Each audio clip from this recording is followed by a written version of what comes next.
to be me and to feel truly myself, to feel aligned, to feel in integrity with all parts of myself, I have to be mythic. Like I have to basically, I don't want to use the word brand because that's not quite what I mean, but I have to dramatize.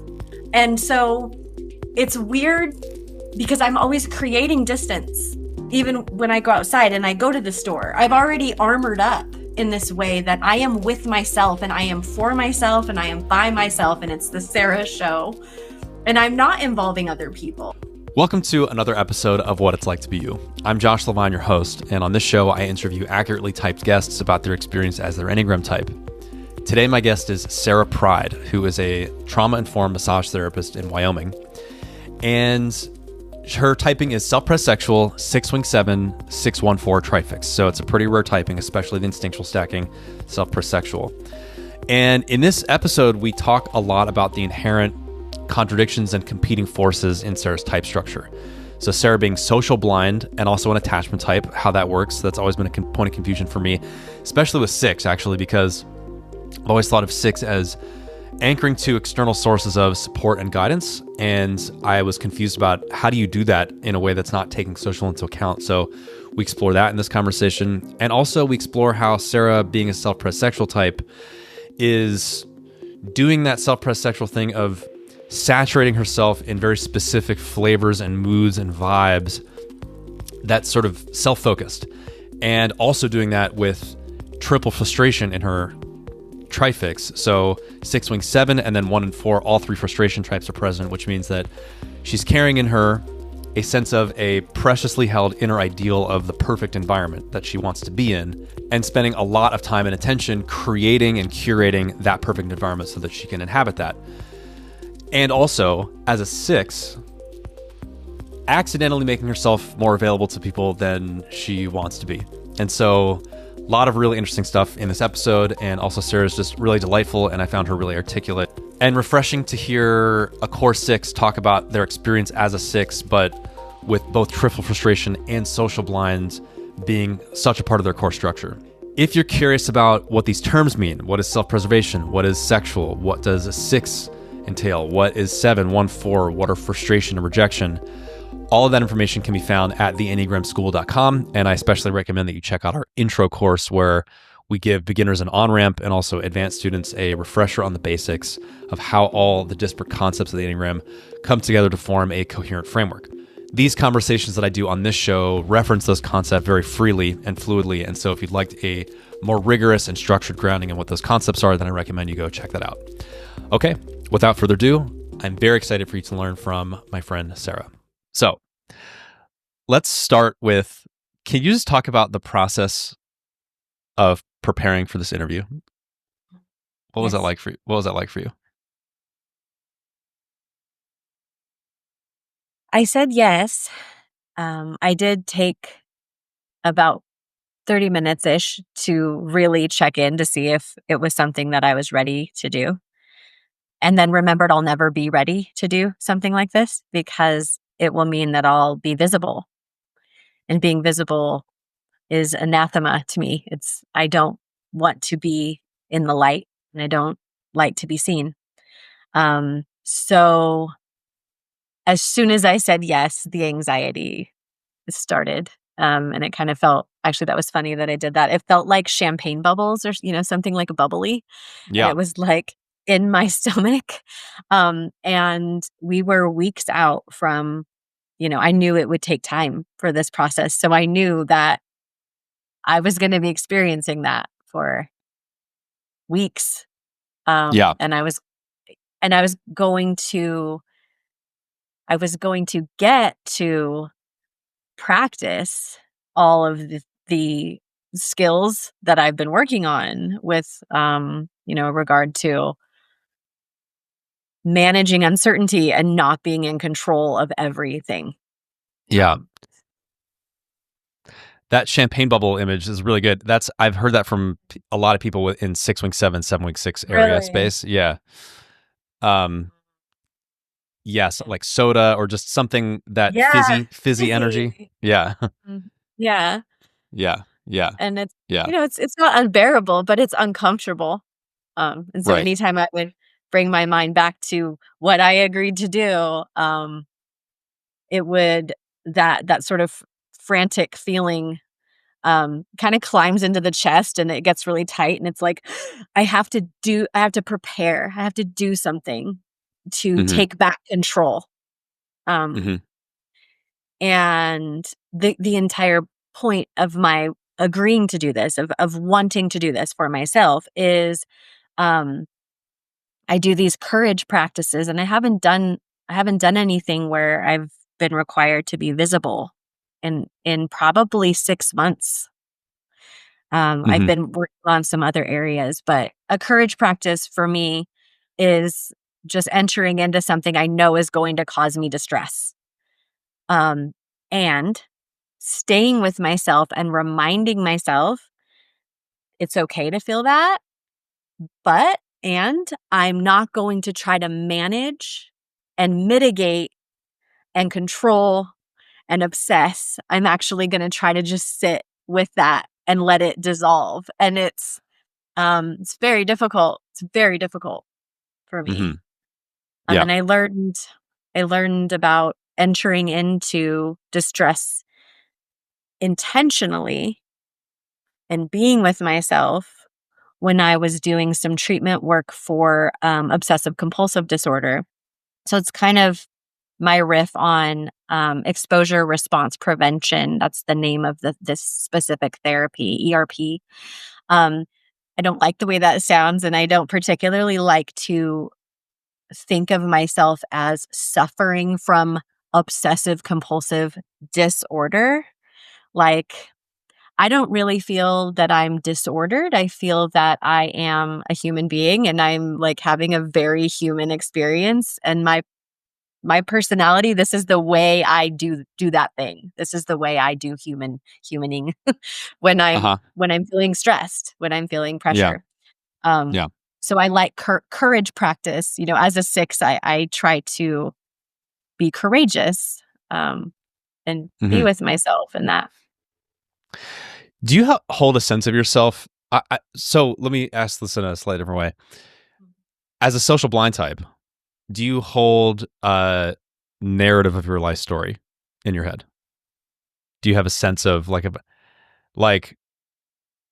for example, for me as a social 3, if you ask me to tell me if you ask me to tell my life story, I could recall right now just the beats of like formative experiences that led me to be kind of this person, almost like in a movie scene style way. Yeah. Do you have anything like that? Oh, I've never thought about that. Yes. My life feels cinematic. It feels mythic, um, Mm-hmm. and archetypal, Mm-hmm. but I almost remove myself from it. S s Yeah. I think even in that, I'm objectifying myself. Like, it's like I'm telling a story about someone else almost, and it's Okay. this, um it would be more about the feeling tone of it, and it would be more about the flavor of the experiences, and it would be less about details, about Mm-hmm. people and places and things, and there would be no Mm-hmm. dates. Mm-hmm. And part of that is actually, an issue of early trauma and a difficulty with continuity. Okay. There has been a lack of continuity and Yeah. coherence. And so I don't know that I could do that, Okay. just because Yeah. there are large gaps in my memory and it wouldn't be a narrative that was linear. So I think maybe I recall like large moments, but it's more about like I said, the feeling or the flavor or the myth of the moment. Okay. That's interesting. That's interesting. I want to tell you about my experience looking at your website. Okay. So your website's amazing. So you're a massage therapist, and your website has this like um I could feel the SPSX kind of mood in your website. It's like there's a sensuality, beyond just being a massage therapist, like a sensuality. There's also like the way I would, the phrase I wrote down was like a quote unquote non-professional realism. It is professional, but there's a way that you're not presenting the image of like, I'm a professional. You're like, you obviously are a professional, but you have a set, like your humanness is coming through, Mm-hmm. Mm-hmm. there's a sense of like, it's me and it's you. We're going to get into a space and then we're going to just land there and then we're going to see what happens. Yeah. It's not like I'm a licensed XYZ thing. You're my patient. There's something, there's like the social category of I am serving you in some way. I'm occupying some role in relation to you is sort of not there, you know? And there's also like a silkiness. There's also a little bit of like a six kind of goopiness and like laying it all out there.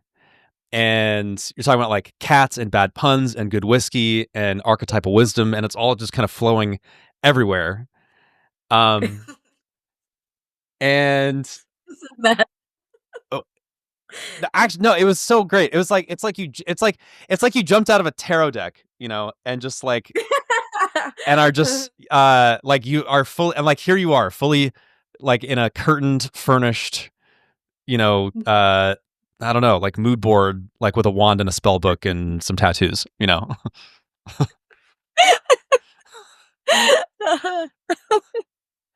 It's so weird to have somebody talk about me to me. Just like, stop.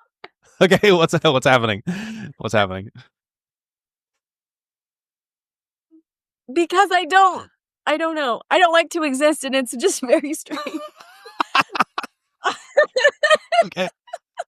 Okay, so I do really well existing like on a website or on paper. I think I'm better in theory than in practice. um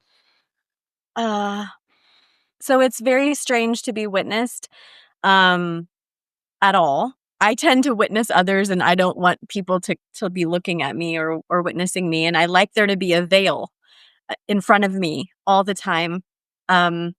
Okay. Even to the point it's hard for me to I will never put on a pair of jeans and a t-shirt and flip-flops and go outside and go to the store and buy toothpaste. Like, no one will ever see me do that. Okay. Yeah. No, okay. Sorry. It's just a really okay. Okay. Yeah. Like a thing that basically 95% of people do every day. Yeah. Okay. Yeah. Yeah. Absolutely not. Yeah. Yeah. Absolutely not. Okay.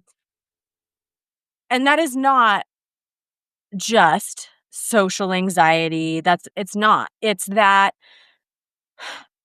to be me and to feel truly myself, to feel aligned, to feel in integrity with all parts of myself, I have to be mythic. Like I have to basically, I don't want to use the word brand because that's not quite what I mean, but I have to dramatize. And I wear my sunglasses and my dark big shades and my fluffy coat and my turban and my earrings, and I have my playlist that I've curated for whatever mood that I want to be in. It's playing when I leave the apartment. Like, everything's a mood, everything's a vibe. And that's actually how I live. And so it's weird because I'm always creating distance. Even when I go outside and I go to the store, I've already armored up in this way that I am with myself and I am for myself and I am by myself, and it's the Sara show. And I'm not involving other people. And so that was very different to have you. No one's ever told me they've looked at my website or what they thought about it. And the other weird thing that happened there was it didn't occur to me. Obviously, I built it so that people could find me and I could do my work, which is my life, which is important to me. Mm-hmm. But at no point did I actually consider somebody looking at it. That was really weird. Like, when you were talking about it, then I had to realize that, like, people are going to be looking at that, and then I don't know. It was just really weird. This is amazing. This is unbelievable. You're social last and your heart last also, right? 613. or 614, pardon me, 614. Yeah. Well, I just did a social heart thing at you. And Yeah. Yeah. yeah. It was, I don't know, like, it did feel heart, like, I felt something, but it was blah, like that a little bit. Yeah. Did anything feel inaccurate? No, Okay. it didn't. You nailed it. I Okay. mean, mhm. Yeah, because and I am a professional. I'm educated, I'm experienced, I'm passionate. I have a lot of conviction around what I'm offering and what I do with Mm-hmm. people. Mm-hmm. But I don't look at myself as a helper or like I'm doing anything for someone else. Truly, and that's probably self-pres sexual too, is like TOO, not to. Yes. Yeah. Um, that everything I'm doing has to be yummy to me or I'm not gonna do it. Like, Yeah. Yeah. so it Yeah. It's isn't for yeah. anyone else. It truly, I've built a life that feels delicious and decadent and perfect, and it's me. Mm-hmm. It's me in symbolic form, and I've built that. And if other people can find value in that and want to do it with me, then I'll play at this thing with them for a while.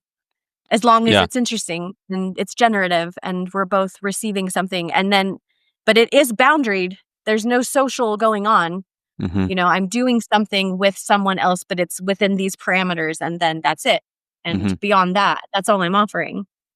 Um Can I just understand physically? Sorry for this really boring question, but do they yeah, come? Do you have an office, or do they come? Is it like a I room in your practice house or something? Okay. no, yeah, I do you know, I have various services Mm-hmm. that are available, so different Okay. offerings. For massage specifically, I do Mm-hmm. work out of a practice here in Okay. my town. Uh-huh. Okay. And so they do come to that space and, you know, there's a closed door and we're together in that space for Mm-hmm. the service hour or hour and a half that the massage lasts. I asked that And then question or sorry, just from an energetic point of view. Like, are you bringing someone into your cave and they get sort of right. I don't know, like wrapped up in But I have your aura and energy, and then sort of deposited back out into the world, and that's how. I Yeah. mean, so the space, I've been very fortunate to work in a space where the owner has allowed me to make the room my own, and it is a very large room. It's an oddly shaped building, Mm-hmm. but Mm-hmm. it's in the basement. It's the basement, and so it feels like a cave. You have to go down and then all the way to the back of the practice, and then this very large room, and everything feels, looks, smells, sounds exactly as I want it to. I have Yeah. curated curated it, It's and, like, it is very important to me I can now I can tell that is you. the case. Yeah. And I would not have been able to be real, and this is a little I'm feeling embarrassed to say this because um I don't like to feel that I'm being vain or vapid or shallow, you know, whatever. Um, I need things to be a certain way for me to do my work. And it really does matter to me. And it impacts what I'm offering to this other person if it's not right. If the music isn't my playlist and it's just something we found on Spotify, or Mhm, if mhm. the smell is off or the lights aren't, you know, exactly Yeah, right. It's yeah. not what it's so it does matter. It's not um and I'm fortunate that the owner has allowed me to completely create a space that feels like a person is stepping into a shared energetic field, like an aura, that we Yeah. can exist together, but I've already designed it with the intention in mind, you know, for for self-connection, that person connecting to themselves and, like, not being distracted, and Mhm. Mhm. having all the senses considered and attended to in advance, so there's nothing jarring or disturbing to them, and it's trauma informed, like how everything is set up so that their nervous system can settle in, and it's important. Mhm. Yeah.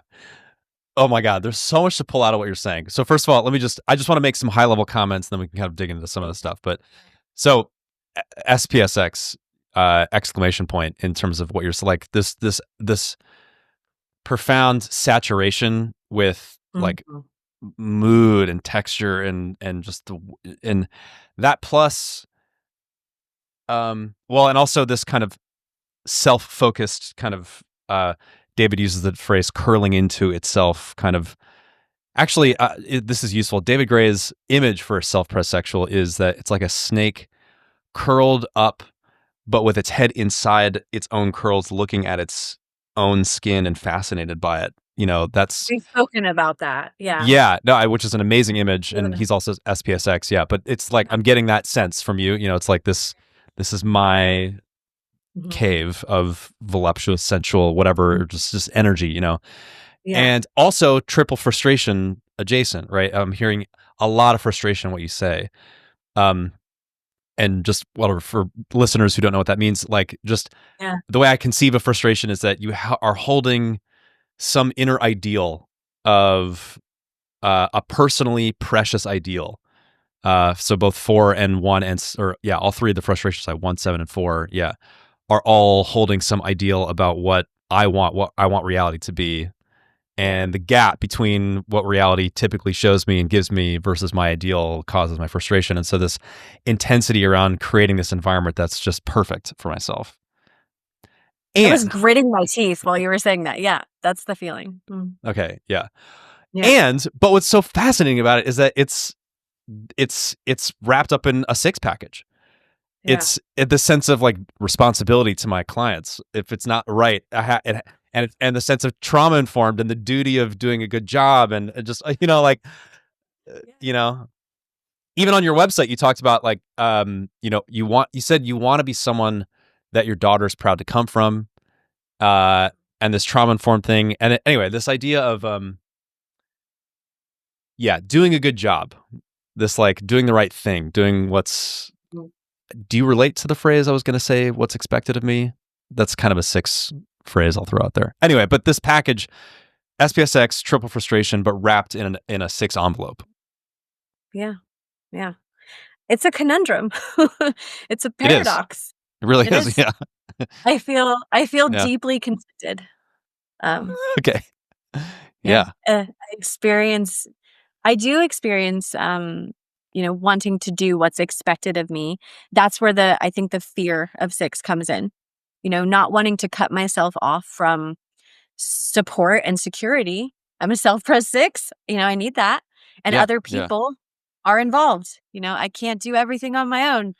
Although, obviously, as a self-pres sexual with a lot of frustration, I want to be alone. I want to do it myself. I have a lot of that 4 too. Like, there's a lot of withdrawn there at the end and just like want to be Yeah. in my own little cave doing my own thing.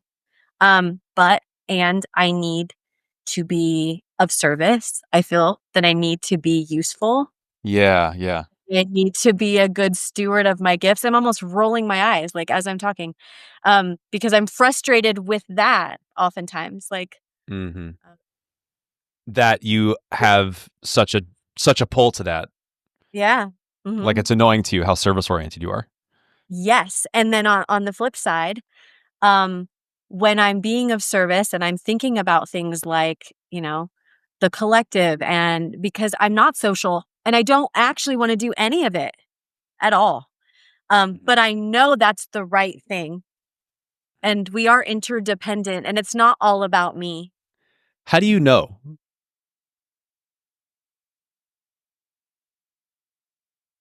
I mean, I guess history, politics, I care, again, 6-ish, but I care to know about our history, and I'm I'm situated.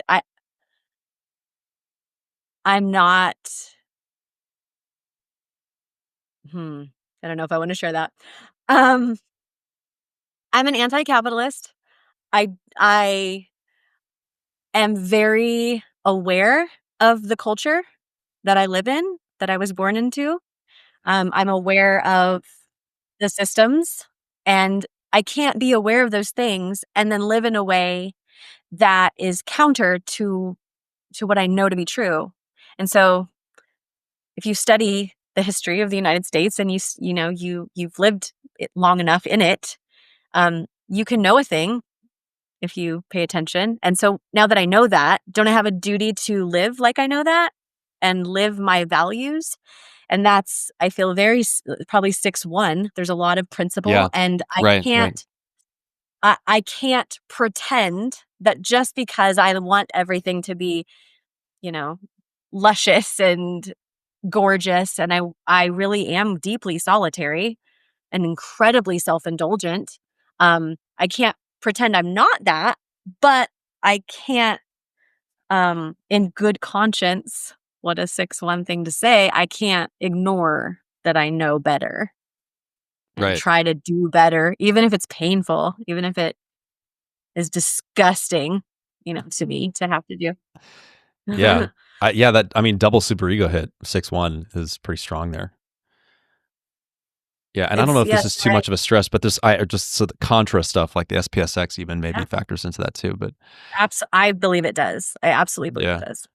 Yeah. yeah, Yeah, that the conflict that I feel on a daily basis between, and I really do feel it as like factions of parts of me, like, and I do think of it now that I have the language of the Enneagram. It's easier for me to kind of use that to layer it on top of parts work and internal family systems, and I'm an right, right, astrologer. So I feel like we're talking about the same thing. We're just kind of using a different framework. right. Um, but I do feel like there's two factions, and there's a group of parts that are constellated around like that 6-1, around super ego, around compliance, around a duty of care and staying Hmm. safe too within the society. Yeah, So regardless of the fact that I'm social last, I'm aware that I need to be safe and do the right thing. So those two things on this that end. was. And then Oh over yeah. here. Hmm. Yeah. No, And then keep over going. here, like I have um I have those self-indulgent parts that want to do what I want to do, and I want to be immersed in my own reality, and I want to be constantly, I'm obsessive, and um I'm insular. I don't want to involve anyone else. I'm not interested in anyone else, and I'm interested in me. I'm interested in knowing more about me and working my trouble, my doing my work by myself. Yeah, Um, and that's, self-pres sexual vibe, social lastness, obviously, and then just like that fourishness of just um everything is a disappointment. And so I want, if I'm in control of it, then I can keep things beautiful and artful, and hmm, I can create the drama that I want to bring to the world and live in my ideal. But as soon as I involve other people and I involve the world, it's trashed. It's completely trashed. So these two yeah, things, I'm in a pendulum swing between these two things all the time. yeah, yeah. Or it feels even faster than pendulum, right? Like a just ping pong. Yeah, You know, metronome, yeah, metronome. Yeah, metronome is good. yeah, Yeah. something like that. Yeah, Why did you become a massage therapist? Given that, and actually, just yeah, the spirit of that question is that is, I mean, you're literally physically touching other human beings. mhm. Like you could have done anything that lets you just be alone. you know, you know. Well, yeah, and that's exactly it. I did everything else that was just me alone, and I got sick. Um, Okay. staying completely in my own brain, Hmm. um, began to feel dangerous. Um, like I could be eaten alive by my own like mechan like the own my own mechanisms, like, and the gears constantly turning and staying in there all the time and never Hmm. coming up for air and never coming out into the light, never having conversations with anyone else. I'm just chewing on the same things. And I read and I study and I listen. Um and research, that's where I'm happy. But comfort is not necessarily health. And I was feeling unhealthy. I was a practicing astrologer. I only provided consultations as recordings, so I wasn't having to interact with people in real time. Whoa. And written reports. So I was Yeah. able to stay in my brain, Mhm. and just stay there. And I was also running a feral cat rescue, cat haven. I lived with 10 resident cats, and then I brought in neonatal kittens, and so I was alone with animals who are cats are very self-sexual. Mhm, David, you mhm. might like Yes. Yeah. talk to him about that as well. And I was completely immersed in my self-sexual haven, and then I was in my brain only for years and years and years, and without realizing how deeply I could become disconnected and disconnected even from myself, because I was no longer touching the heart space. I wasn't in my body at all. I was just in my head. Um my obsessive compulsive ways of being got really, really sticky. And so I started to realize I the inner work that was actually required was for me to get deeply uncomfortable Mhm, mhm, and choose something that I could still enjoy, really enjoy. And I need to include all the senses, and I need to be able to have a very high degree of control. I know that about myself in order to mhm, be okay. mhm, I don't work well with others. I'm not a team player. Um, so I still needed to be able to take care of myself and know mhm, myself and not put myself in a situation where I was way outside of my mhm, zone of brilliance, I'm gonna say. mhm. Um, yeah. I love this "I'm not a team player" statement just because it's so contrary to the 6 stereotype, and it's I had it a really hard time typing as a 6 at right, first right. because of that languaging. Yeah, Yeah, yeah. yeah. What does you've used the word security or safety a couple Mhm, times, I have to be said. What does it mean to mhm. you? That all of the resources I need to survive are available, like, are accessible to me, really. Mhm, Um, mhm, yeah, really just that. And because I live in a body mind system that experiences a lot of disability, mhm, like I have had to accept that I need other people's help. mhm, And so security now also includes being able to kind of have some reciprocity, like where I'm giving something to my partner, I'm able to help him with things around the house or meal planning or whatever it is, and he works more hours than I do outside of the home, but together we can build security for one another. And so it started to mean that in the last maybe 5-ish years, where I mhm. recognize that security can include at least Brian, at least my partner. But mostly it's like what I can get for myself to stay alive. Food. So security has slightly expanded Mhm. from, sort of me, my resources, my comfort, my ideal to now Yeah. including the duo. Yeah. Yeah. And Okay. even more like because of my work um as a massage therapist, but also, I have other offerings too. Um Now that I'm more out in the world than I was, I can start to include that security or stability, maybe. Stability can Mhm, include um, one-on-one clients that I have a long-term relationship with, like that those stable relationships can help me feel more secure. And so maybe I recognize myself more as a 6 now mhm. than I did Okay. when I felt much more attuned and aware of the grinding, churning, burning frustration. That was what I felt. And I didn't Yeah. have any safety with others. And now I'm starting to feel a little bit more comfortable with other people. Yeah. What comes up for me around that is I thought of your banana muffin story that you shared. And actually, I'd love for you to just tell that story and we can tie it back to this Okay. idea in a second. Yeah. Okay.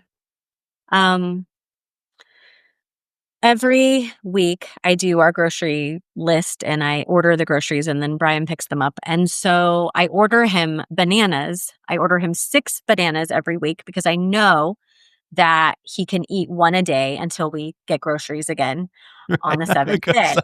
Sorry. Why is that funny? This is so good. What? That's just so good. Oh man, I laughed so hard when I read that. That was so funny. I'm dating a self-pres 6, so oh my god, it's so funny. Yeah. Joys. Yeah. Oh my god. That's so funny. Uh-huh. Yeah. Yeah. And Okay, everything sorry. is that. Yeah. It's just like the precision, the grittedness, that I know exactly what I can expect. You're gonna eat one banana a day. Yeah. Yes. Yes, absolutely. So I did that. But this particular week, he wasn't eating his bananas. And Yeah, okay. Yeah, no, motherfucker didn't eat his bananas. Yeah. thank Yeah. God, you have one Yeah. job. Yeah. So I'm a self-sexual. I remember that sometimes too, because I realized later I could have asked him, but it didn't occur to me to ask him. Like, that's his business. Like, I'm not going to make it a thing. I'm not going to address it. It's fine. But I'm watching the bananas and they're, getting brown and speckled and they're rotting on the counter. And I'm feeling really stressed out about it. Like, every time I go into the kitchen, there they are, rotting on the countertop. And I'm feeling like it's my problem. Can I just But it understand real shouldn't be quick how far into the week are we? How many bananas in are we? Oh, he's eaten most of them, but it's like we're like 3 or 4 days away from when I'm gonna have to reorder the bananas, and there's still bananas on the countertop, and so I'm like, ugh! Like, How many extra? How many extra? there were 2 extra. So he missed 2 whole days. He missed 2 days. Okay. What are Okay, you got doing it. with your life? Yeah, Right, you're not right. eating your banana. Okay. So I made this my problem, like, and now I had to decide, am I gonna throw them away and be a terrible person because I'm wasting food, or am I gonna be responsible and make something out of them? And I make muffins, so I'm like, okay, I can make banana muffins. The thing is, I didn't want to make muffins this week. I had my shit to do. I didn't want to throw them away, but I felt like he backed me into a corner. Because those are my options. Like, what else am I supposed to do? So he took the car. We share a vehicle. He took the car. He was gone for the day. It was a Saturday. And Can I just understand real quick? You mentioned it, but just what's like, you couldn't just throw them away or compost them or whatever. Like, that was not what was so yeah. Throwing them away made me feel like I was being wasteful and disregarding like a resource. Okay, right. Yeah. This is Yeah. food, and we bought this food, and it is good food, and it's here, and it's, so he didn't eat it. Yeah. I have to do something with it. Yeah. So I decided, fine, I'm going to make the muffins.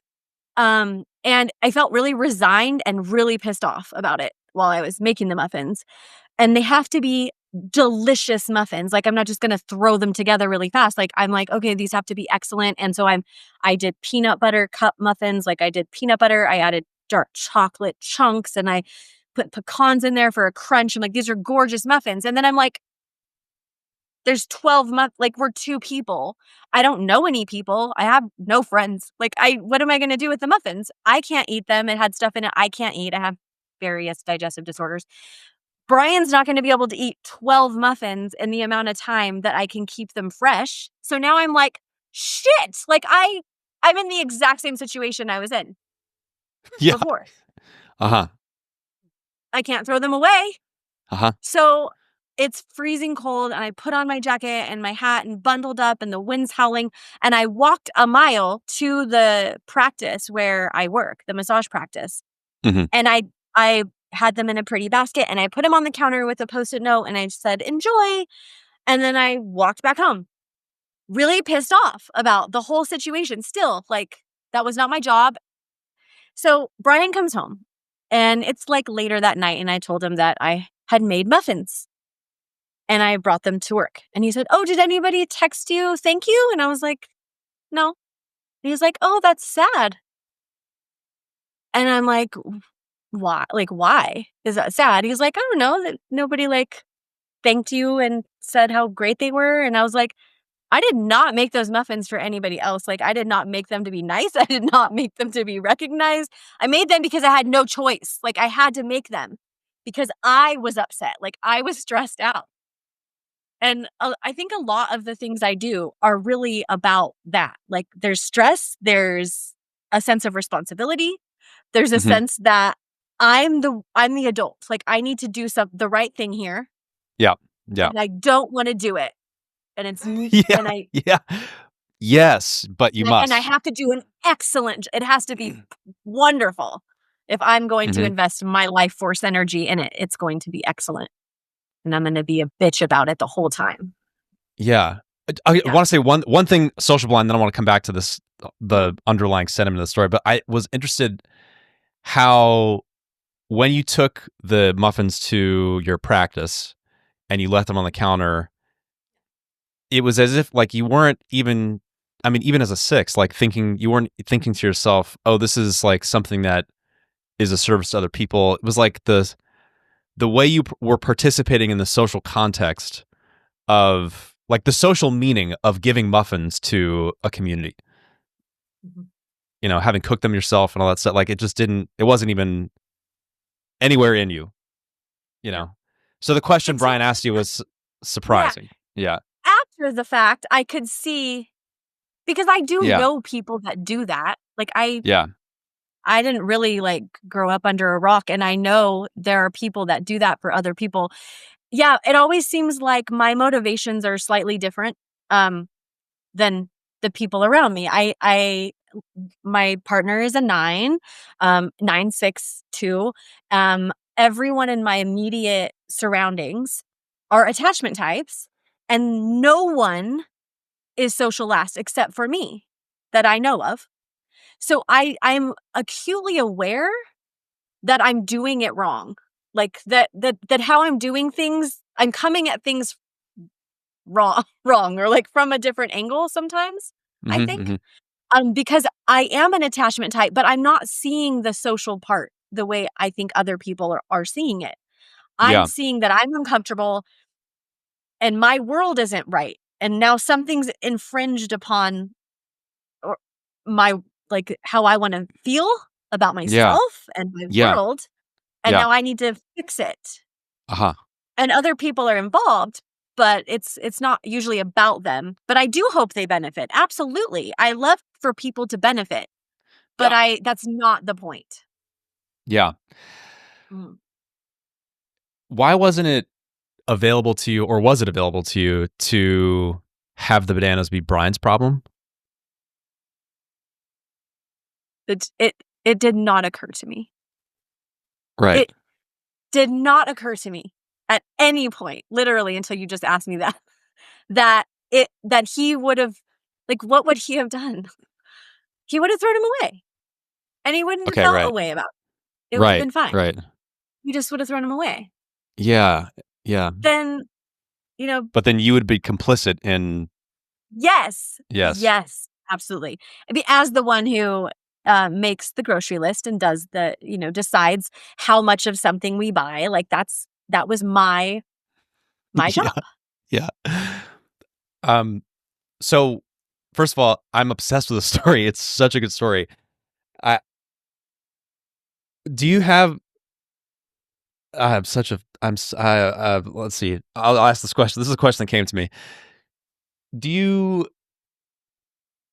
feel, having experienced this? First of all, how recently was it? Like last year? No, yeah, like 2 or 3 months ago. Yeah. Oh, like very fresh. This is fresh. Very Yeah. recent. Yeah. Yeah, very recent. Does it feel available to you to, like, if this situation happened again, if you bought 6 bananas and Brian didn't eat a couple, what would happen? um huh. Well, Josh, I won't buy 6 bananas anymore. Does that so I've already adjusted. I mean, I Okay. wouldn't put us in Yeah. that situation again. Yeah. But what if he needs, what if he eats Now one a day and he needs 2 more? What happens? well, Does so he? yeah, now I've recognized that there needs to be like a conversation. Like, okay, so how into bananas are we feeling this week? Because yeah, I still would have an issue with him putting them in the trash, but I do recognize that I don't necessarily want to have to constantly deal with like any food that's rotting and make that my issue. Right. It's Yeah. just so funny So, because it's good. So first of all, I want to just mention about attachment. It's like this this merging or fusion of like my world, your world, and that's like, once the bananas come home, they're Brian's bananas, but when he doesn't eat them, all of a sudden they're yours to deal with. And so that's attachment. That's some attached. Yeah. Yeah. yeah. Yeah. Yeah. But so there's like that confusion of boundaries thing there, but there's also, let's Mhm. see, the sixth thing of needing to have the plan set in advance. And it's like, we agree upon, there's like a precedent.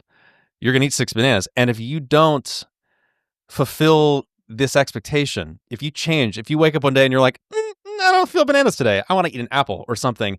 It's a departure from the plan, and that's just like, so it's so funny because then you're like, okay, well, now we have to have a conversation about, in advance of the next week, well, what are you going to eat this week? So that in advance. And then I guess, Matt, what I'm wondering about it, like, also, I'm sort of familiar with this dance, dating a self-pres Yeah. social sex, but Yeah. like the what's what is there room in your way of operating for improvisational decisions about food? Yes. So it was about two-ish months ago that this happened, and we Mm-hmm. entered into a very rough point in our lives right now where Mm-hmm. financially things are not, great. Mm-hmm. And Mm-hmm. my health took a turn. And so the stress and the self-protective mechanism was really, really grindy at that time of like, we Mm-hmm. need to make use of and we need to be very mindful of our resources. And while that's still true, after that experience, after seeing what that did to my entire day, Mm-hmm. I don't, I could very clearly see what I did there. Like I can see from Mm-hmm. Mm-hmm. every single step, every single thing I chose. Okay. Yeah. Like I Yeah. can Yeah. see my responsibility and I can laugh at it. It's Yeah. absurd what I did. Like that whole day, what I did was ridiculous. And honestly, the week leading up, like how I just kept looking at the bananas, like shooting daggers into the bananas, like, I'm Mm-hmm. so upset Mm-hmm. about it. So it helps me to see myself in action that way. And now that I have, I'm aware, like, yes, I can ask him, you think you want this many bananas? And I'm not going to make it bigger than that. It's really that simple. Like, you think you want them? Yeah, okay. So you get them. And then if he doesn't eat them now, it probably would have to be a thing where I leave him and let him do what he's going to do. Will it bother me? Yes, it will bother me. Sure. Yeah. Yeah. But I'm not going to do that again. Like Mm-hmm. I've done that. That didn't work, Yeah. Yeah. you know. But if you're asking me if I'm not going to feel a way about it, no, I'm going to feel something about Oh no, bananas I going definitely into hear it. you. Perfect. Yeah. I hear Okay. you. Yeah. Yeah. No, I hear you. I hear you. I think what's fascinating to me is how as a self-pres sexual type, you are still aware of and holding these, what I guess before this conversation was holding to be more social values, like at least the way I'm holding it is like waste on behalf of the collective or the planet Earth, or, these kinds of things. Right. Do you hold it differently? Yes. So that's an Okay. afterthought. It's there Oh, okay. because Yeah. I'm aware. But the why I can't waste it is because it means something. First of all, it's in my space. This is my space. Mm-hmm. And it's exactly as it's meant to be. It's how I set it Oh, up to yeah. I be. I see. ordered Oh, just the okay. right That's amount. It's and that's a good so they're distinction. Yeah. hooking up my space. I see. I And see. now it's Yeah. my problem. So that's where it's coming from. And then of course the bit where it means something about me to throw away food, because my principle does dictate that, like, in order for us to have the resources we need, and now I'm including my partner in that, whereas before it would have been for me to have what I need, but in order for Mm-hmm. us to have what we need to be aware of what we're spending and what we're Mm-hmm. using, and Mm-hmm. you know Mm-hmm. be good stewards of what we have. Mm-hmm. And so Mm-hmm. that's where the not wasting's coming in. Yeah. It's not coming from a social place, um, Isn't that amazing? at So all. it's interesting how the same sense of duty can come from totally different places internally. Yes. Yeah. And I do think that being a 6 with a 1 fix Mm-hmm. makes me seem more socially aware and even socially interested than I am. Oh, yeah. No, that's a You know, great point. That's totally a great point. Yeah. Yeah. I see that. Yeah. I'm not, but people see that and they think I'm doing what they're doing. I'm not. Right. It's at Yeah. all. It's Yeah. just that I Uh-huh. can pass. I can pass for a socially aware, socially available person. Like, I'm like you. I'm not. But I can pass, and I think they recognize that in me because I'm Yeah. Yeah. behaving similarly. Yeah. Yeah. So I have a question for you. So the way I think about 6, it's attachment in the mental center. And so it's like absorbing unconsciously, almost against my will, the sets of like the values and expectations of the surrounding culture, milieu, and the way I see it from a social perspective, like the social context. Like Mhm. for example, well, just like growing up anywhere, there are implicit expectations and rules for appropriate behavior in a given environment, or what we value around here, whether it's we value frugality, or we value a certain kind of morality, or we value being kind to each other. And 6 as an attachment type in the mental center is picking up on what is kind of right and wrong within the environment and internalizing those expectations. And then that's the superego. It's like, I want to be involved. I want to be, let's see, compliant, conscientious according to these rules. But at the same time, because I'm absorbing other people's maps of reality and what the expectations are, the maps, I try to stitch them all together into a coherent one, but they don't actually fit together because people contradict each other. And so Mhm. I'm trying to be loyal to contradictory expectations, and that creates the inner split. Oh And boy. so Mhm. that's how I see it. Yes. Um, Yes. but it's hard. I guess it's hard for me to even conceive of how that would happen without a social instinct, for higher up in your stacking. See, I think the 2 get muddied, and Right? They do. because Yeah, I live in a way that is not, believe me, is not social, and I'm not considering it at all. It I doesn't, completely and believe I'm you. avoiding it. Yeah. Yeah. Um, so that my 6 is still alive and well. It's just, I still have the sense that there are expectations. There's a sense of appropriateness Hmm. that I'm Hmm. very aware of, and I'm aware of when I have fallen short. I'm a quick study. I have a 1 gut. Like, I will Hmm. Hmm. figure it out, and I will correct. I will Hmm. self-correct. I will adjust, and do Figure what what is out? necessary. For Like, what is I'll it? figure Yeah. out where I've gone wrong. Like, if I know something is appropriate now because I did the wrong thing socially, and I didn't apply, Hmm. the values that that were coming in, and I missed something because of the lack of social. Even though my 6 was tracking, I missed doing the social dance. I learn quickly what doesn't work because I always want things to work. I want things to be efficient. I want to be effective. And I also don't want to have people coming for me. I don't want to be in trouble. Yeah, right. Yes. I was just going to use that phrase, being in trouble. Yeah. So I will learn very quickly, and then I can pass the next time. I can make a go of it. I can mimic people. And I know how to do that. It's exhausting, but I can absolutely do that. And that's what I'm doing to do social. Yeah. Is a dance. Yeah. Yeah. It's like, which is why I don't like to leave my apartment, if I don't have to. Yes. Cause I imagine it's exhausting. It's exhausting. Yeah. And it's mental, right? It's like, yes, it's mental. It's like logging almost like the SOP, that word, the standard. Yeah. No, it absolutely is. That's exactly what it's like. That's good. That's really good. Yeah. It's a lot. It takes a lot of energy. Yeah. Like the social recipe to not get in trouble. And you have like a recipe book or something. Yeah. Recipe of appropriateness. Yes. Yeah. Yeah. And boy, I have messed up. Yeah. Being social last, even with that 6, it doesn't save me. The 6 does not save me. Because I'm not valuing what other people are valuing there. I like to be,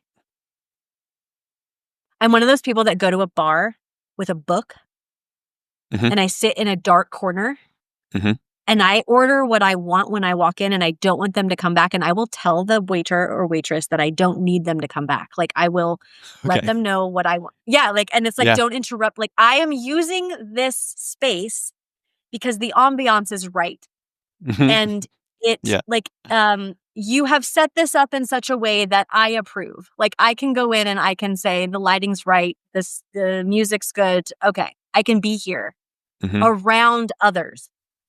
Don't approach me. I want to be here.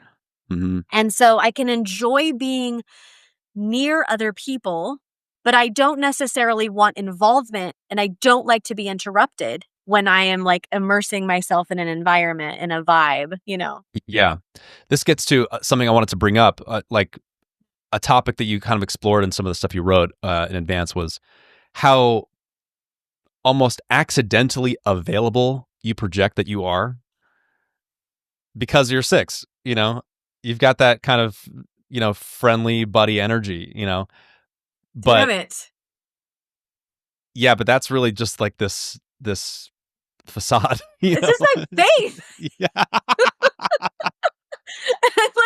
I've said this to Brian. I'm like, do I have care and concern on my forehead? What the?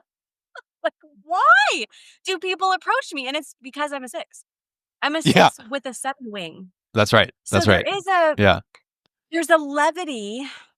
And again, I have a lot of frustration in my type, and I have a ghostly, you picked up on that in the website. That is my energy. It is, there's something kind of haunting about me, even when I'm out, but there's that friendliness. It's an open quality, and it has a brightness, yes, bright. Yeah.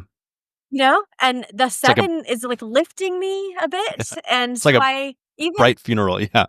It's like I love that. That's great. Yes. Yeah. And so people will inevitably approach me and I do smile. I'm not, again, I know it's appropriate. I'm not scowling and, being an asshole openly. That's inside. But outside, if I'm going out and even with all my regalia and everything, my costuming and my earbuds, when I approach the counter at the coffee shop, I take my earbuds out and I say, good morning. I know how to do it. And then people see me as, oh, she's warm and open, and people recognize me from my work, like if I've worked with people and they know me from whatever. And so they'll come and chat with me for like 30 minutes and now I'm a hostage. And so Mhm. I'm an indoor cat. Oh my I God, don't. that's such a good phrase. Yeah, you use this phrase of I'm easy to become friends with, but I'm hard to be friends with, Yes. which I loved. That was so just succinct. Yeah. Because I will play along in Yeah. order to make sure that I'm not doing the wrong thing and I don't get into trouble and I don't cut myself off from future support. I need to work. I can't be a jerk and I need to Oh, I see. Yeah. and I do. The thing is, I care so much. It really sounds like I don't. I deeply care about people, but not in a personal, one-on-one, let's be friends, relationshipy kind of way. Mhm. It is, you're a human being and you deserve dignity. And I want you to have all of your needs met. And I want you to be well and whole and free. And I really care about that. And I live in such a way that I'm always thinking about that for me. And then by extension, it's like, obviously, I want that for everybody around me. But I don't necessarily want to be deeply involved in the day-to-day goings on of other people's lives. It doesn't interest me. It doesn't Mhm. have anything. There's no juice in that for me. There's no charge. There's Yeah. nothing for me. This is a very broad question, but I wanted to ping off this answer. What were you like as a kid? Like, were you a loner? Did you Were you still, I mean, even as a kid, were you as wrapped up and saturated in your own vibe and mood and flavor? Okay, Yeah. I'm glad you went there because I was struggling for a minute. But again, part of this is a memory issue. I have seizures. My long-term memory's shot. Like I have some issues around memory. But when you said that, I could picture. I took piano lessons and I was a singer. And I would rehearse the same songs over and over and over. And if I didn't get it right, I would do it again. And I would start as soon as I messed up, start again. And I would just stay in these like moods of Mhm. Mhm. fussing over the rightness and the way things felt. And I did that with music, with art, with things I wrote. I was solitary. I read a lot. I wrote stories. I would go sit in the bunny cages behind our house. And I would just be with the rabbits and I would ideate and like come up with like my next story idea. I would every once in a while have a friend like at school. Um, it was always a kid who was a social outcast. Like Mhm. Mhm. I would have this one friend and in some way they wouldn't be well liked or accepted for a reason. And we would be friends for a time. And typically it was me who dropped the ball. And that was just kind of the way my life went, well into high school. Like Mhm. I'd have one friend and I would just be kind of, I guess I wouldn't reciprocate or I would forget to check in or whatever it Mhm. was. Mhm. And I could easily get into a relationship with someone who I was interested in for this that's the sexual instinct, not for the Yeah, yeah. social. Like the social doesn't interest me, so I wasn't doing it for that. And you're Um not seeking security through the social instinct also, which is no. like, if you compare, I think this is so interesting how six experiences this word. I think this word security is really complicated and it's even Yeah. maybe overused. Mm, But where six is planting its external anchors of support, in, as a social six, you might be seeking friendships as a way to anchor right. yourself, but And I'm avoiding them. yeah, Yeah. yeah. And in fact, I used this is so interesting. I actually used the sexual playground, my Hmm. sexual second Yeah. for purposes of self-pres, Sure. to Okay. secure Yeah. resources. Like I Yeah. Yeah. Yeah. um attraction as a hook and me like generating this mood that there's some foolishness coming through here. I can already feel it. But like, if I only want attention from like the choicest people with very high standards that can recognize me Mm-hmm. um as like them. And I don't want everyone else. So it's easy for me to be, kind of putting on a show in my way and showcasing my talents and doing my thing. And then as soon as I hook one person, I'm done. Like, I'm not trying to cast a wide net. I got the one, and now the resources, which sometimes I was using that person for help with social, Mm-hmm. Mm-hmm. oftentimes that person, the security I was getting was actually like help, belonging. Not because I wanted the belonging piece, but because I know that in order to secure resources, in order to get a better job, in order to, this was unconscious. I'm not saying that I was like plotting it out ahead of Sure. time on a piece Sure. of paper, but I mean that over the course of my life, I can see this pattern of, I would find a partner who, after that initial hook and that juiciness and like our sexual charge, it kind of grew boring. I could stay if that person was helping me with these other things. And one of those things was the social piece. Like, they Mm-hmm. had parents who cared for them. And therefore I could be part of that. And then I was better set up to not have I had a good reputation now through these people.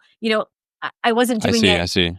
on Yeah. purpose, but I essentially was using that sexual um hooking people in with Mm-hmm. that instinct to Mm-hmm. get other needs met, to keep Right. me secure and stable and safe.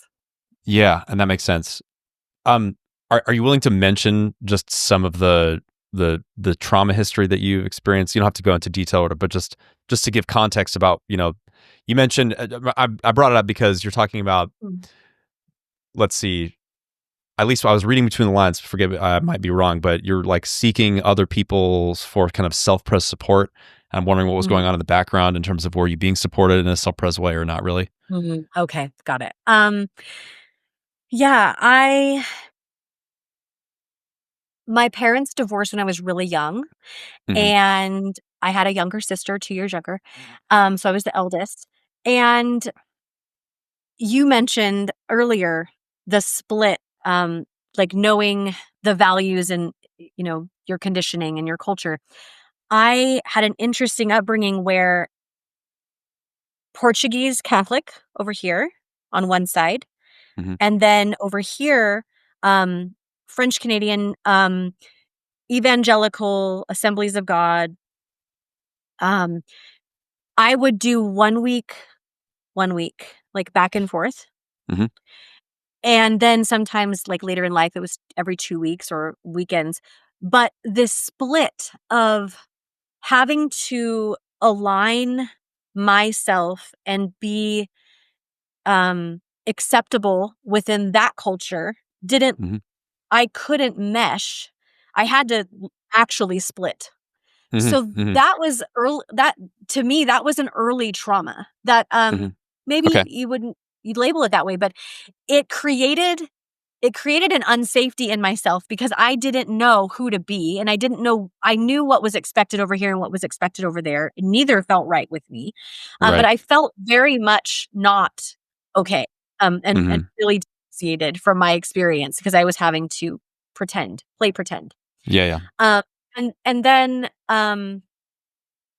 in order to seek some safety, there was a teacher who expressed, care for me and interest in me. I was 11 when I met this teacher, so I wasn't aware at the time that there was like a sexual kind of charge to this, but essentially I was for 11, 12, 13, 14. It was about 4 years of my life. I was sexually molested by this teacher, and the psychological piece of that traumatization was so severe, so much more severe even than the sexual piece, because I put so much trust and faith in that being my one secure relationship. like that Oh, one adult to talk to, and yeah. Right. I invested what maybe might have gone to my parents if those households felt more stable and more safe and Yeah. uh, Yeah. more aligned with me, and I felt like I could be true. I might Hmm. have been in a safer situation, but I wasn't, and so I relied on him utterly and totally, and it was kind of a brainwashing situation. I see. And so that was kind of the background of then kind of after coming out of something like that at 14, um, we had a huge legal battle on our hands, where, um, it was found out that there were almost double the amount of girls that he had done that to in the course of his career as a teacher, and so many others came forward. And it was a very small town, so everyone knew who we were, that were pressing charges, and it kind of made us a social spectacle. Hmm. And that would have been horrible for any young person, Hmm. but as a social last person with no other safety, Hmm. I was just completely unmoored. Um, Hmm. Hmm. and after that, really did not want to have any relationships I like, see. ever Yeah. again, Yeah. Yeah. you know? Just It kind swear of had me off. Yeah. doubling down on that kind of just stay self-contained and That's take amazing. care Yeah, of because myself it's and survive. like I could see, like, for example, a social six might be like, okay, well, where Mhm. do I belong? Who can I actually rely on? And seeking some, like, a maybe a group of fellow women who have been similarly treated or something like that. You just Right. yeah. No, and I doubled down, and it to me, it was proof.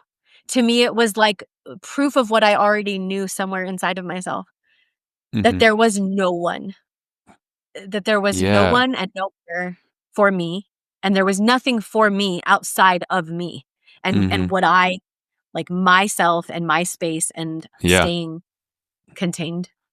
Yeah. Wow. Well, okay, that's a remarkable, like, exclamation point story and event. And do you have a sense of what's been the enduring impact on you of that, or how have you lived with that and then worked with it or transmuted it? Yeah.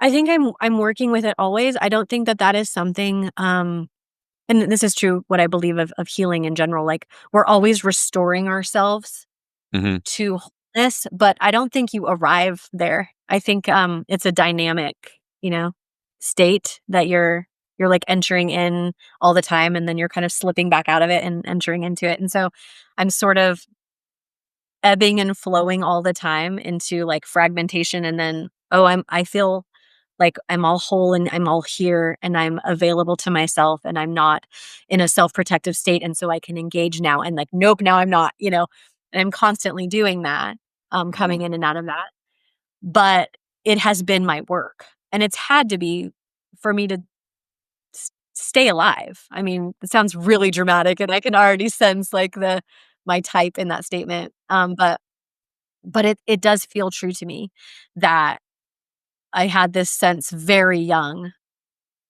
And there was trauma long before that, but that was a big one, that took many, many years of my life. And there was a sense very young that, like, oh, like, really bad things are gonna happen and I'm gonna have to survive. Like, I'm gonna have to figure this out. Hmm. And that's sort of like a lesson, I guess, or a theme, a repeating theme. And I knew my work was going to have to be how to do that. Um, how to keep staying, how to keep going, even though it's hard and it hurts and there's no promise that anything good's gonna come from it. Can you do it anyway? Like, can you do it anyway? Hmm. Um, Hmm. and can that be worthy work? Like, can that be what your life is? Can that still be worth living? Yeah. And I guess, like, answering yes and then trying to find a way forward that felt honoring Hmm. of all the parts of me and Yeah. honoring of the people that I was allowing in, like, Yeah. that. I'm wondering about, as a six, this idea of I can't rely on anyone. I have to do it. I have to figure this out on my own.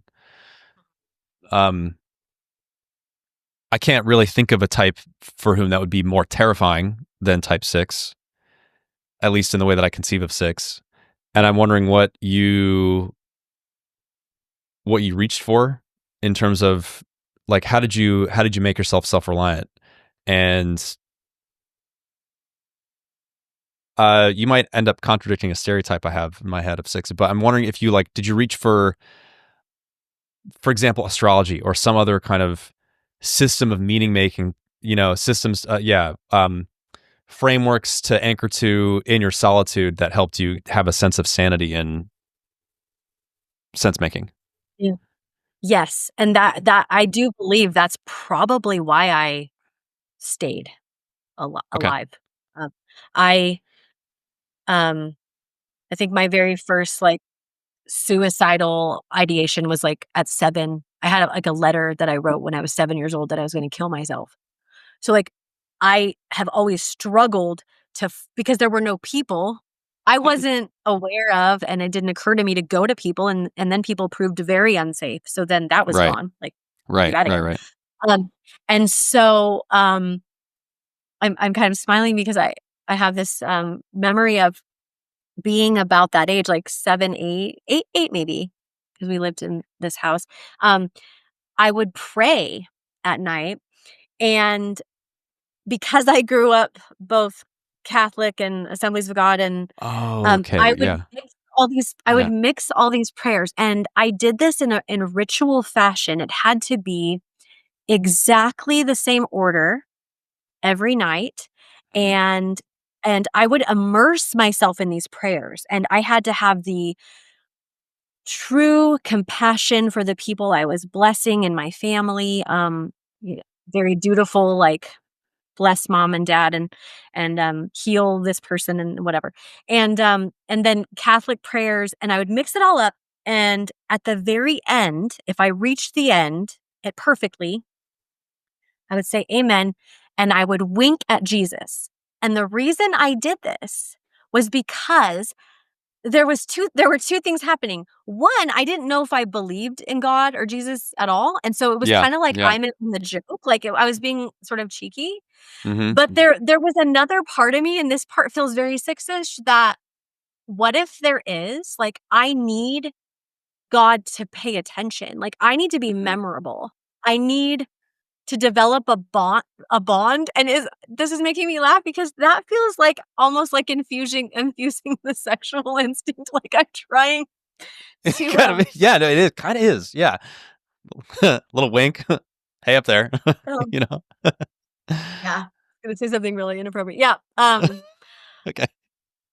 You, Um, you, you, so I you're was allowed to go not there. trying to put Yeah. God. I wasn't trying to put God, but also Mm-hmm. probably I was. So I Mm-hmm. like there's a sense that yeah, like I have a special relationship with you, right? But also you're probably bullshit. Like so I was always in and out, and I've been in and out of astrology and in and out of IFS, in and out of the Enneagram. Like where I will Mm-hmm. rabbit hole into something and my mind I approach it Yeah. from all angles. I make a home there for a while, and I then pull out, zoom way out on it and kind of become like the doubting mystic or like this yeah, like, really, really skeptical, It's like even cynical.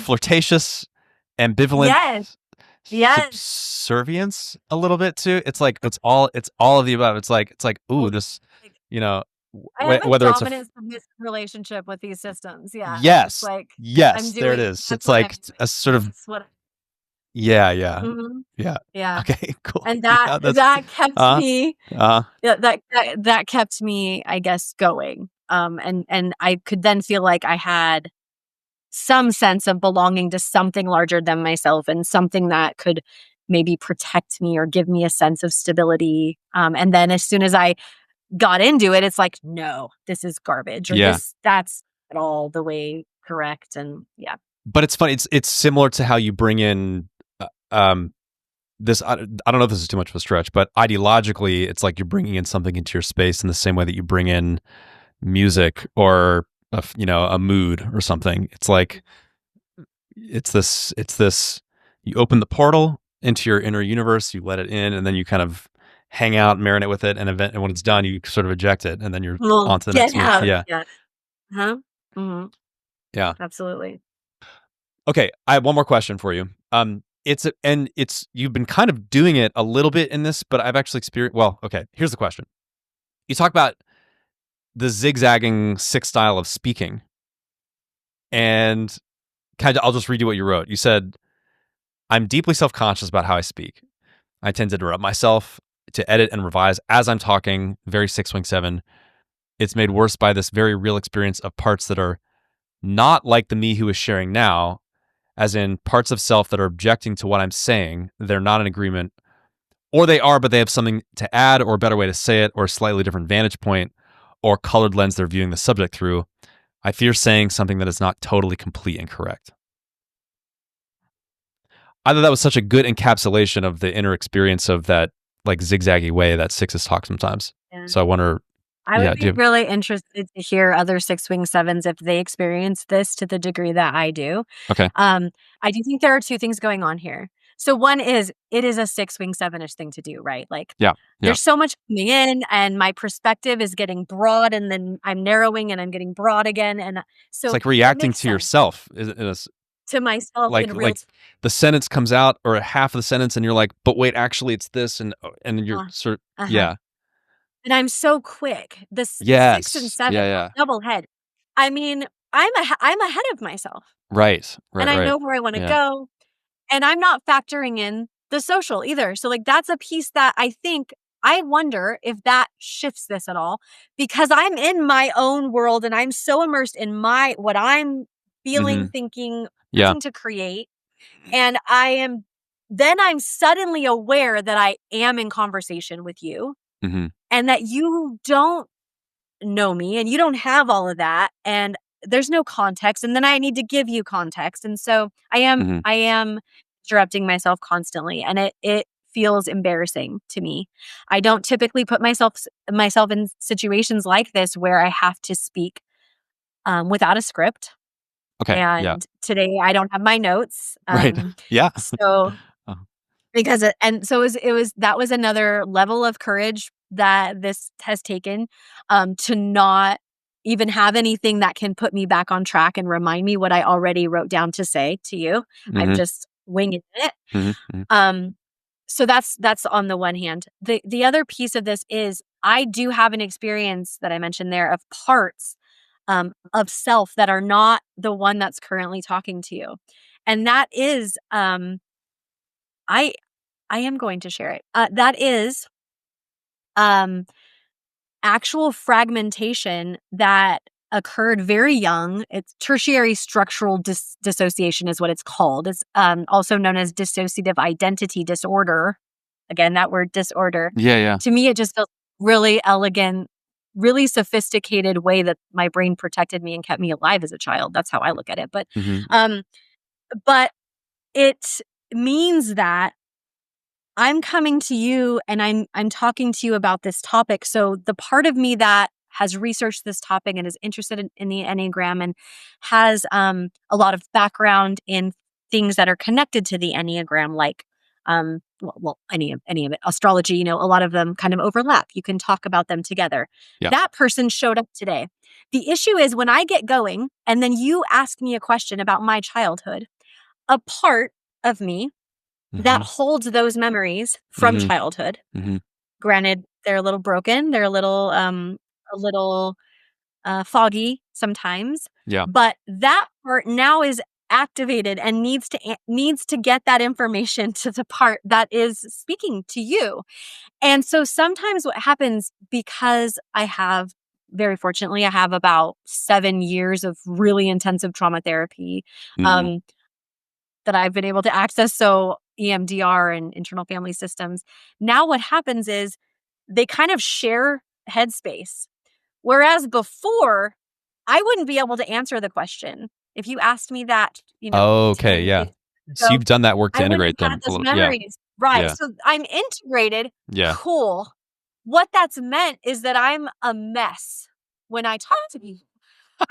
I mean, seriously, I'm like, if somebody had Yeah, I know. I told get. me Yeah, I was going to sound like a total asshole, I don't know. Like, yeah. that's if I would have done this. I mean, I felt a lot more articulate and a lot more together when I was completely split off from myself and had no memories. Like, it was a lot easier for me to just have a conversation. And now there's like 6 other perspectives. I have like this coming in and this coming in. And so there's a level of co-consciousness that's happening where I'm like file sharing between Yeah. parts of me that holds somatic memory and holds like the Mhm. actual details of a scene. And it's all, I need to get it out through my mouth Yeah. in a coherent way. Yeah. So I am very self-conscious about it. And I don't usually put myself in these situations, but I felt like this was a really important part of my healing. So I did it. Well, my experience of you is that you're very articulate. Just to be, I mean, honest. Yeah. I mean, and you're writing.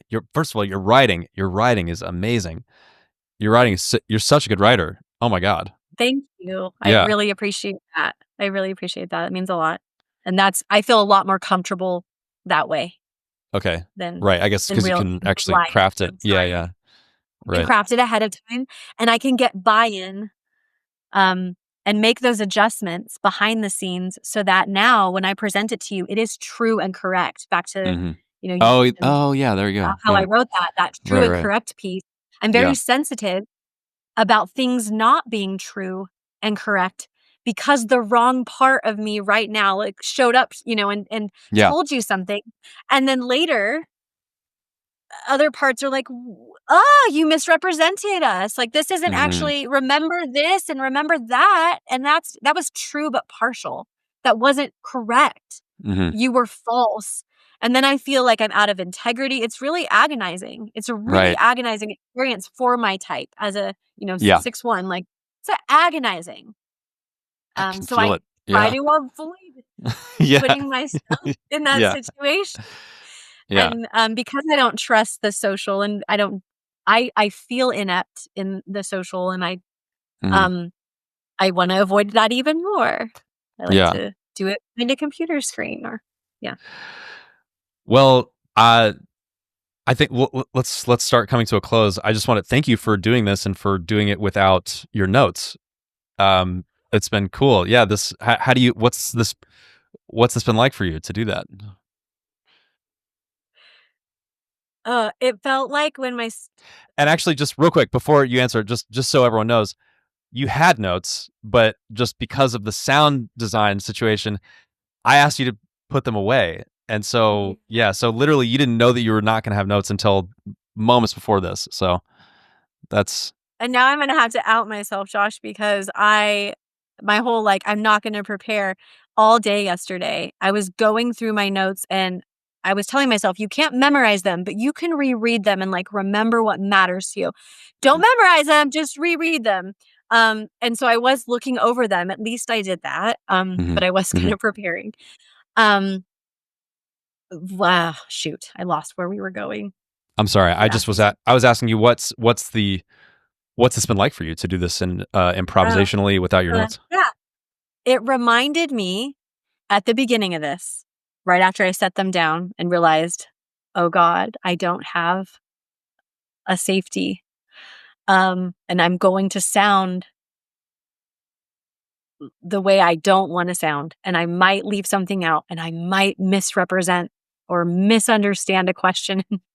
Um, it felt like when my stepdad, when I was really small, he threw me in the water, and I didn't know how to swim, and he said, "That's how you learn how to swim, is you just have to be in the water." And I was Hmm. screaming, I was crying, and he threw me in, and of course I sunk, Okay. and was flailing. And so it felt like that level of fear, I felt that in my stomach when I was putting the notes away and we were getting ready and you said, "Okay, I'm gonna hit record." That's the feeling of like, like like I need to take a really deep breath because we're about to go in and I don't know what's gonna happen. Like I might sink, and that Uh-huh. happened. But, um, I recognized when you were doing the meditation, when we started the meditation Hmm. before we went into the questions, Mhm. that I was like, I was starting to float. Like, it's that sense of Okay. like, oh, Uh-huh. if I stop flailing and I stop that Yeah, yeah. frantic, like trying to get air and trying to solve this, I'll just come up to the surface. And so during that meditation, we were breathing, and I was kind of at first fiddling. I was like fiddling with the curtains. I was opening my eyes. I'm like, no, this isn't right still. And I was realizing that's what I was trying to prevent, was that feeling of like, I'm drowning, I'm drowning. I don't have a life raft and I might Mhm, sink and mhm. I might not be able to do this.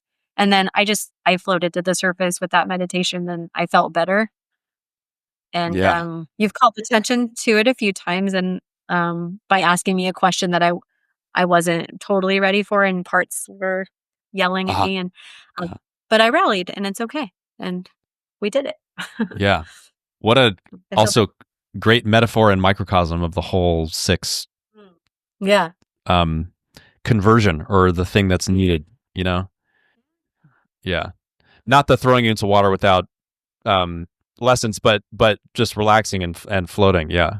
Yeah. And Instead of the flailing. surface will. Mhm. Cool. Yeah. Thank you. Well, thank you. Thanks for doing this. I really appreciate it. And this has been a genuine pleasure. Yeah, this was great. Good. For me too. Thank you so much for tuning in to my conversation with Sara Pryde. If you liked this conversation, then please click the like button or hit subscribe on YouTube. Or if you're listening to this as a podcast, then you can leave up to a 5-star review and also leave some comments if you're listening on Apple or Spotify. If you'd like to learn more about what we do here at the Enneagram School, then I'd love for you to check out our website. You can go to theenneagramschool.com, and we have a lot of free resources where we teach you the Enneagram, including a lot more interviews just like this, as well as a free basic guide to what is the Enneagram on the site itself. And if you sign up for our email list, then we will send you updates to when we post new blogs or articles or do retreats and workshops and things of that nature, and also when we release new episodes. We also recommend that you check out our intro course. If you're a beginner, it's a great place to start. If you're an advanced student, it's a great refresher and back to basics, so you can see how all the concepts of the Enneagram come together into one coherent framework. So once again, that's theenneagramschool.com. Love for you to come check us out. If you think that you're a good candidate to be interviewed on the show, then I would love to hear from you. You can go contact me through the contact form at enneagramschool.com. And just so you know, preference strongly goes to people who have been officially typed by the typing team at enneagrammer.com. Enneagrammer.com is the home of the world's most accurate Enneagram typing team. And if you're curious about their typing services, then you go check them out at enneagrammer.com, as well as watch them type celebrities in real time in their members area. Okay, that's it for me. Thank you very much, and I will see you next time.